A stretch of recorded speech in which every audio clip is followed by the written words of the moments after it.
যুবকদের যৌবন হেফাজতের সমাধান কি, মানে হেফাজতের উপায় কি? যৌবন হেফাজত করা যুবকদের জন্য এটার মতো কঠিন আরেকটা কাজ আজকের যুগে আর নাই। নামাজ রোজা পড়া এত কঠিন না, এমনকি দাড়ি রাখাও এত কঠিন না।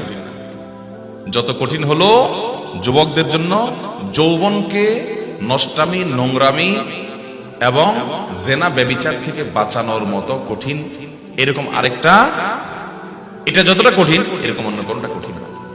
আর এই জন্যই নবী করিম সাল্লাল্লাহু আলাইহি ওয়াসাল্লাম বলেছেন, মাইয়াদমান লিমা বাইনা লিহিয়াইহি ওয়া মা বাইনা রিজলাইহি আদমান লাহুল জান্নাহ। যারা দুই ঠোঁটের মধ্যবর্তী অঙ্গ অর্থাৎ মুখ এটা, আর দুই পায়ের মধ্যবর্তী অঙ্গ অর্থাৎ লজ্জাস্থান,